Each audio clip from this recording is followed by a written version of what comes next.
जाने अनजाने में हम कुछ ऐसी गलतियां कर देते हैं जिसका पछतावा हमें फिर बाद में होता है, और जब हमें उस गलती का पता चलता है तो बहुत देर हो जाती है। तब तक हम बर्बाद हो चुके होते हैं। दोस्तों, आज इस कहानी में हम आपको बताएंगे कि इंसान की कौन कौन सी गलतियां हैं जो इंसान को बर्बाद कर देती हैं। अपनी बर्बादी के कारण का पता चल जाए तो हम अपने जीवन को सुखमय बना सकते हैं। दोस्तों, बहुत समय पहले की बात है। एक गांव में एक धनी सेठ रहा करता था। उस सेठ के पास सभी प्रकार की सुख सुविधाएं थी, लेकिन उसके कोई संतान नहीं थी। संतान के दुख में वह हमेशा चिंतित रहता था। फिर एक दिन उसे पता चलता है कि उसकी पत्नी गर्भवती है, और उसने अपनी पत्नी का खूब ख्याल रखा। ऐसे में एक दिन उसके घर पर एक पुत्र का जन्म हुआ। सेठ पुत्र के जन्म पर बहुत प्रसन्न था। उसने पूरे नगर में मिठाई बंटवाई और उसके लालन पालन में कोई कमी नहीं छोड़ी। देखते ही देखते उसका पुत्र बड़ा हो गया। फिर सेठ ने उसे गुरुकुल में शिक्षा लेने के लिए भेज दिया ताकि वह पढ़ लिख कर एक विद्वान बन सके। अभी उसके पुत्र की उम्र ज़्यादा नहीं थी, लेकिन उसने छोटी सी उम्र में अपने बेटे को शिक्षा ग्रहण करने के लिए गुरुकुल भेज दिया था। गुरुकुल में वह बालक अच्छे से शिक्षा ग्रहण करता और अपने गुरु की सभी आज्ञाओं का पालन करता। ऐसे में वह बालक सबसे होनहार विद्यार्थी बन गया। गुरुकुल में उसे अच्छी शिक्षा मिली। बालक ने सारे वेद, पुराण और शास्त्रों का अध्ययन किया और बहुत बड़ा विद्वान बन गया। लेकिन वो कहते हैं ना कि समय कब बदल जाए किसी को पता नहीं होता।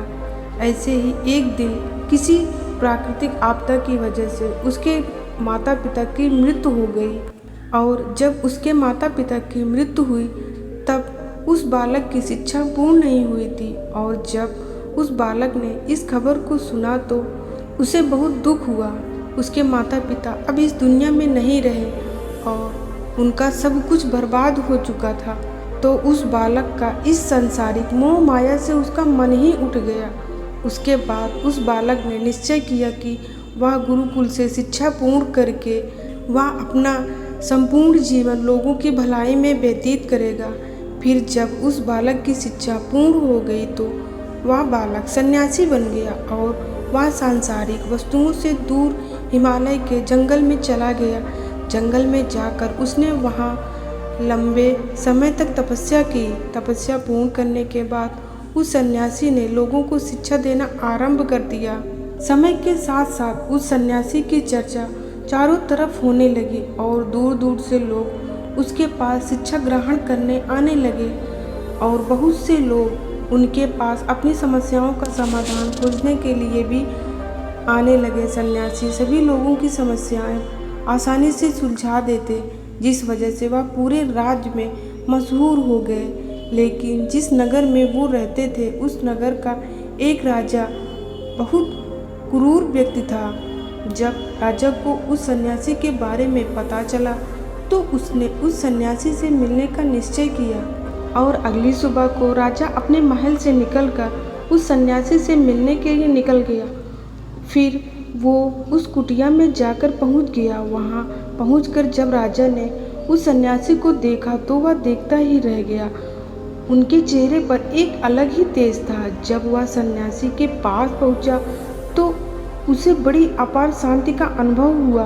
उस राजा ने उस सन्यासी को प्रणाम किया और सन्यासी के पास बैठ गया और उनसे वार्तालाप करने लगा। वो राजा पहले ही मुलाकात में उस सन्यासी के व्यक्तित्व से इतना प्रभावित हुआ कि उसने उसी समय से अच्छाई की राह पर चलने की ठान ली, और मन ही मन में सोचने लगा कि इतनी छोटी सी मुलाकात में यह सन्यासी मुझे इतना बदल सकता है, तो अगर यह हमेशा मेरे साथ ही रहने लगे तो मेरी तो पूरी ज़िंदगी बदल जाएगी।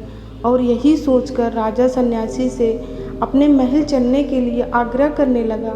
राजा का आग्रह सुनकर सन्यासी मना नहीं कर पाया और वो राजमहल चलने को तैयार हो गया। फिर राजा सन्यासी को लेकर राजमहल की ओर चल दिया। राजमहल पहुंचने पर राजा ने सन्यासी का खूब आदर सत्कार किया और उसके बाद राजा ने सन्यासी को एक सही कमरे में भोजन करवाया। भोजन के बाद सन्यासी ने राजा को धन्यवाद दिया और राजा से जाने की आज्ञा मांगी। यह सुनकर राजा ने कहा कि आप हमारे बाग में जब तक चाहें तब तक रह सकते हैं। आपको यहाँ पर किसी भी प्रकार की कोई असुविधा नहीं होगी और आप यहाँ रहोगे तो हमारी प्रजा को भी अच्छा लगेगा और हमें भी अच्छा लगेगा। यह सुनकर सन्यासी ने राजा का प्रस्ताव स्वीकार कर लिया। उसके बाद राजा ने सेवकों से कहा कि सन्यासी महाराज के लिए बगीचे में रहने का, खाने का और वस्त्र आदि का प्रबंध किया जाए। राजा की आज्ञा के अनुसार सेवकों ने एक सुंदर सी कुटिया का निर्माण कर दिया। उसके बाद वह सन्यासी उसी कुटिया में रहने लगे। सन्यासी को उस कुटिया में रहते रहते कई साल बीत गए और इस दौरान राजा ने उनकी खूब सेवा की। परंतु कई सालों बाद एक दिन राजा और रानी को आवश्यक कार्य के लिए दूसरे राज्य में जाना पड़ा, लेकिन उन्होंने एक सेवादार को सन्यासी की सेवा के लिए नियुक्त कर दिया। परंतु वह सेवादार राजा के जाने के बाद बहुत बीमार पड़ गया और अपने घर चला गया और कभी लौटकर वापस ही नहीं आया, जिसकी वजह से सन्यासी को बहुत गुस्सा आया और सन्यासी ने क्रोध में आकर उस राजा को खूब सुनाया। फिर राजा ने कहा कि हे राजन, जो जिम्मेदारी तुम पूरी नहीं कर सकते तो फिर वह उठाते ही क्यों हो। तब राजा ने सन्यासी से कहा, हे महात्मन, हमें क्षमा कर दें। यदि मुझसे कोई भूल हो गई हो तो मैं उसके लिए आपसे क्षमा मांगता हूँ। मुझे क्षमा कर दीजिए और आप अपना क्रोध शांत कीजिए और मुझे बताइए कि आखिर हुआ क्या है।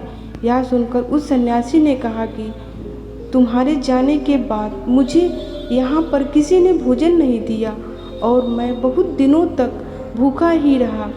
मुझे यहाँ पर आकर किसी ने पूछा तक नहीं कि मैं किस हाल में हूँ। यह सुनकर राजा ने सन्यासी से क्षमा मांगी और कहा कि हे महात्मन, आज के बाद ऐसी कोई भी गलती नहीं होगी। फिर कुछ देर बाद मामला शांत हो गया।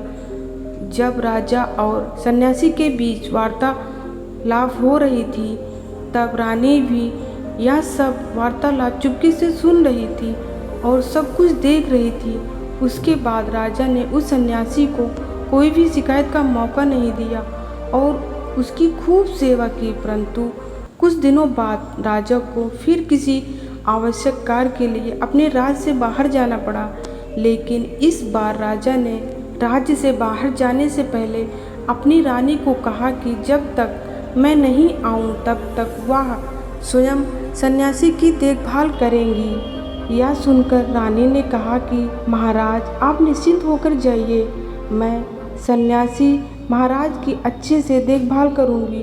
उसके बाद रानी हर रोज़ भोजन बनाकर सन्यासी महाराज को भेज देती थी। लेकिन एक दिन रानी नहाने के लिए चली गई और सन्यासी को भोजन देना भूल गई। सन्यासी ने काफ़ी देर तक भोजन का इंतज़ार किया, लेकिन जब भोजन नहीं आया तब सन्यासी सोच में पड़ गया कि आज खाना क्यों नहीं आया। उसके बाद सन्यासी ने सोचा कि वह खुद महल में जाकर देखेगा कि आखिर अब तक खाना क्यों नहीं आया, और फिर वह महल पहुंच गया। जब वह महल के अंदर पहुंचा तो वहां उसकी नज़र रानी पर पड़ी। रानी के लंबे लंबे काले घने केस जो उसकी कमर पर लहरा रही थी, उसकी कजरारी आँखों जो देखने मात्र से ही घायल कर दे, उसकी हिरनी जैसी चाल। रानी के इतने सुंदर रूप को देखकर सन्यासी चकित हो गया और रानी की सुंदरता सन्यासी के मन में घर कर गई और वह वहाँ से बिना कुछ कहे ही अपनी कुटिया में लौट गया। सन्यासी रानी के रूप की सुंदरता को भुला नहीं सका और वह खाना पीना छोड़कर अपनी कुटिया में पड़ा रहा। उसने कई दिनों तक कुछ भी नहीं खाया, जिस वजह से वह बहुत कमज़ोर हो गया। फिर कुछ समय बाद राजा वापस लौटे और जब उसे सन्यासी की हालत का पता चला तो वह सीधे सन्यासी के पास पहुंच गए और बोले कि महात्मन, क्या बात है, आपको क्या हो गया है और आप इतने कमज़ोर कैसे हो गए हो? क्या चिंता है और आप किस गहरी सोच में डूबे हो? क्या मुझसे कोई भूल हो गई हो? तब सन्यासी ने कहा, नहीं राजन, आपसे कोई भूल नहीं हुई। यह सुनकर राजा ने कहा, तो फिर क्या बात है? आप मुझे बताइए, मैं आपकी परेशानी दूर करूँगा। यह सुनकर सन्यासी ने राजा से कहा कि हे राजन, मैं आप रानी की अद्भुत सुंदरता को देखकर उनकी सुंदरता में डूब गया हूँ और अब मैं रानी के बिना जिंदा नहीं रह सकता। यह सुनकर राजा हैरान हो गया और कुछ देर सोचने के बाद राजा ने उस सन्यासी से कहा कि मैं आपको रानी दे दूंगा। यह सुनकर सन्यासी बहुत प्रसन्न हुआ। फिर राजा सन्यासी को लेकर महल चले गए और जब राजा और सन्यासी महल पहुँचे तो उसे रानी दिखाई दी और उस दिन रानी अपने सबसे सुंदर वस्त्र पहने हुई थी। फिर राजा रानी के पास पहुँचे और राजा ने रानी से कहा कि इस सन्यासी की मदद करनी चाहिए, यह बहुत कमज़ोर पड़ गए हैं और मैं नहीं चाहता कि किसी ज्ञानी पुरुष की हत्या का कलंक मेरे सर पर लगे। उसके बाद राजा ने रानी से पूछा कि क्या आप यह पाप अपने सर पर लेना चाहती हैं? राजा की यह बात सुनकर रानी ने राजा से पूछा कि आखिर इन सन्यासी के इस दुख का कारण क्या है राजन? राजा ने सन्यासी के दुख का कारण बताया। राजा ने रानी से कहा कि सन्यासी आपकी अद्भुत सुंदरता के दीवाने हो गए हैं। राजा की यह बात सुनकर रानी ने कहा कि राजन, आप चिंता मत करिए, अब आप सब कुछ मेरे ऊपर छोड़ दीजिए। मुझे पता है कि मुझे अब क्या करना है। उससे आपके ऊपर ना तो सन्यासी की हत्या का पाप लगेगा और ना ही उससे मेरे पवित्र धर्म का नाश होगा। रानी की यह बात सुनकर राजा ने रानी को सन्यासी को सौंप दिया। उसके बाद सन्यासी रानी को लेकर कुटिया पर पहुंच गए। जब रानी सन्यासी की कुटिया पर पहुंची, रानी ने सन्यासी से कहा कि हमें रहने के लिए घर चाहिए, हम इस कुटिया में नहीं रह सकते। यह सुनकर सन्यासी राजा के पास गया और राजा से जाकर बोला कि राजन, हमें रहने के लिए घर चाहिए। सन्यासी की बात सुनकर राजा ने उनके लिए घर का प्रबंध कर दिया। फिर सन्यासी रानी को लेकर घर पहुंच गया। जब रानी सन्यासी के साथ उस घर पर पहुंची तो रानी ने सन्यासी से कहा कि यह घर तो बहुत गंदा है और इसकी हालत बहुत ख़राब है, मैं इस घर में नहीं रह सकती। यह सुनकर सन्यासी फिर से राजा के पास गया और राजा के पास जाकर बोला, हे राजन, जो आपने हमें घर दिया है उस घर की हालत बहुत ख़राब है। सन्यासी की बात सुनकर राजा ने उस घर की हालत ठीक करवा दी। उसके बाद फिर रानी घर के अंदर गई और नहा धोकर बिस्तर पर आ गई। फिर सन्यासी भी बिस्तर पर आ गए। फिर उसके बाद रानी ने सन्यासी से कहा कि आपको पता है कि आप कौन हैं और आप क्या बन गए हैं? आप एक महान सन्यासी थे जिसके लिए राजा स्वयं सारी ज़रूरत की वस्तुएं उपलब्ध करते थे, जिसके पास लोग दूर दूर से ज्ञान ग्रहण करने आते थे, जो लोगों को सत्य की राह दिखाया करते थे, जो लोगों की समस्याओं का समाधान करते थे, जिनको सभी लोग एक गुरु मानते थे, जिनकी सब भगवान के रूप में पूजा किया करते थे। और आज आप वासना के कारण मेरे गुलाम हो गए हैं। रानी की यह बात सुनकर उस सन्यासी को एक झटका सा लगा और उसे महसूस हुआ कि वह तो एक सन्यासी है और वह यह सब अब क्या कर रहा है। वह तो यह सारी सुख सुविधाओं को छोड़कर शांति की तलाश में जंगलों में चला गया था। फिर वह जोर जोर से रोने लगा और चिल्लाने लगा और रानी से कहने लगा कि मुझे क्षमा कीजिए महारानी, मैं यह क्या करने जा रहा था। मैं अभी आपको राजा को सौंप कर आता हूँ। सन्यासी की बात सुनकर रानी ने उससे एक सवाल किया कि महाराज, मेरे मन में एक प्रश्न उठ रहा है, कृपया मेरे प्रश्न का उत्तर दीजिए। रानी की बात सुनकर सन्यासी ने कहा, पूछो क्या प्रश्न है। फिर रानी ने कहा, जब आपको उस दिन भोजन नहीं मिला तो आप बहुत क्रोधित हो गए। तब मैंने आपको ये रूप पहली बार देखा था और तभी से मैं आपके व्यवहार में परिवर्तन महसूस कर रही हूँ।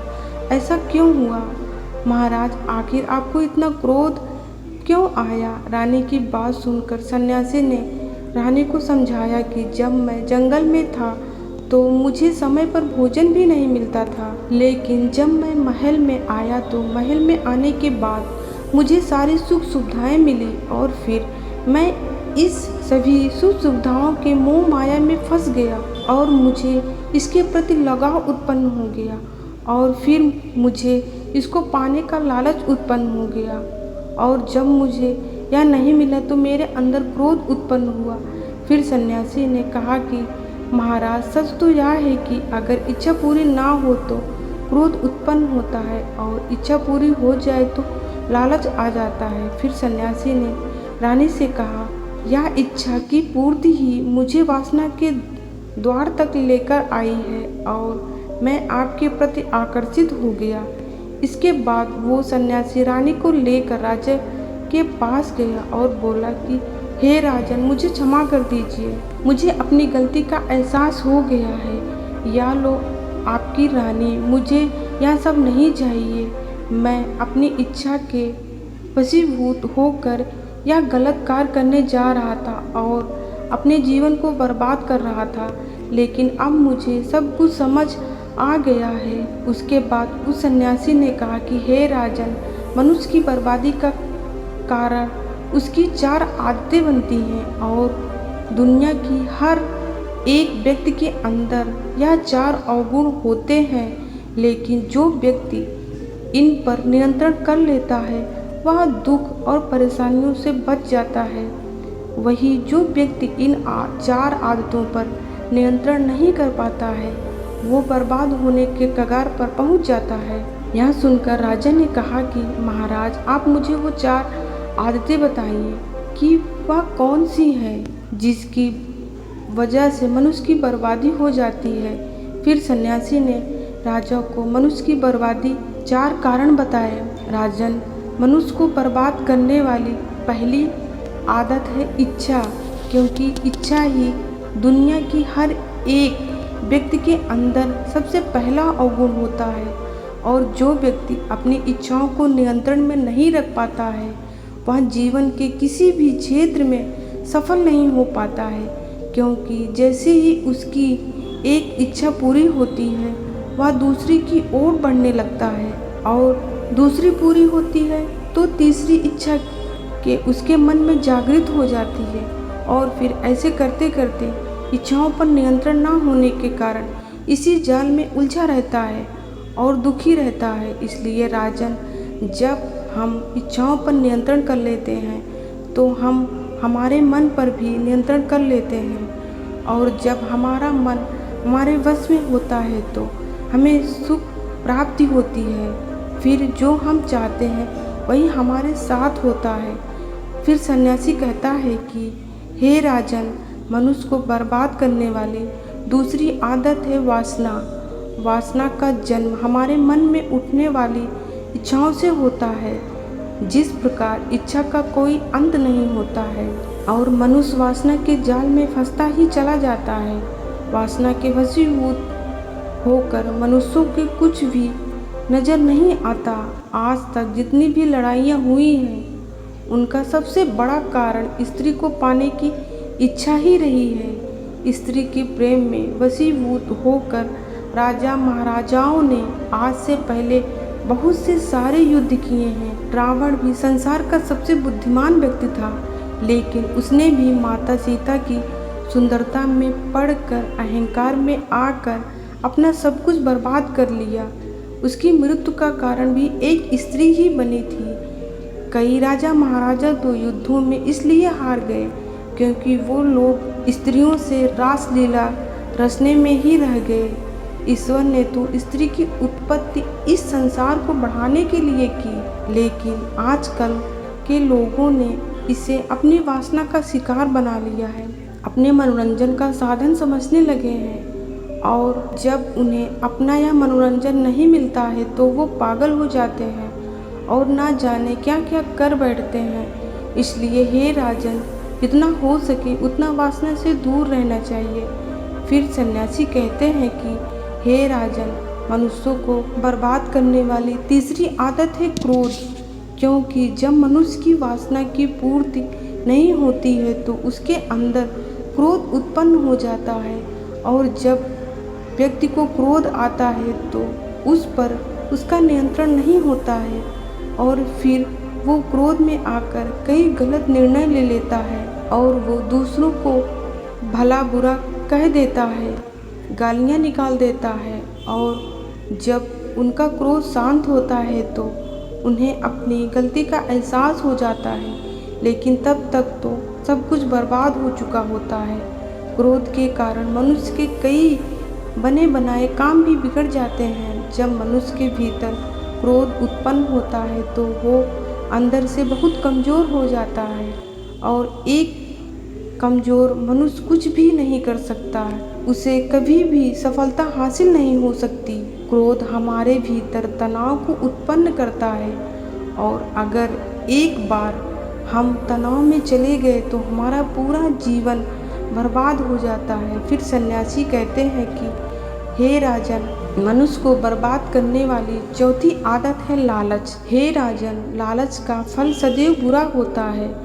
लालच में पढ़कर हम बहुत से लोगों को बुरा कर देते हैं। हर मनुष्य के जीवन में कभी न कभी ऐसे मार्ग अवश्य आते हैं जब वह लालच कर बैठता है और अधिक पाने की लालच में वह कुछ ऐसा कर बैठता है जिससे जो उसके पास था वह उसे भी गंवा देता है, क्योंकि जैसे ही व्यक्ति की एक इच्छा पूरी होती है उसका लालच बढ़ जाता है और उसके मन में और कई लालच जन्म लेने लगती हैं। जो व्यक्ति लालच करता है वह कामयाबी से कोसों दूर रहता है, क्योंकि एक ना एक दिन लालच का दुश्मन सामने आता ही है। अगर हम सब समय रहते ही लालच को त्याग दें और उसकी फेर में ना पड़े तो हम एक सफल व्यक्ति अवश्य बन सकते हैं। फिर अंत में राजा सन्यासी ने राजा से कहा कि हे राजन, अगर मनुष्य चारों आदतों को छोड़ देता है तो उसे जीवन में सफल होने से कोई नहीं रोक सकता। जो इन आदतों को नहीं छोड़ता उसे जीवन में बर्बाद होने से कोई रोक नहीं सकता। मैं एक सन्यासी होकर जब इसमें पड़ गया तो सामान्य मनुष्य तो इससे बच नहीं सकता। इसलिए हे राजन, मनुष्यों को इन आदतों से हमेशा बचना चाहिए।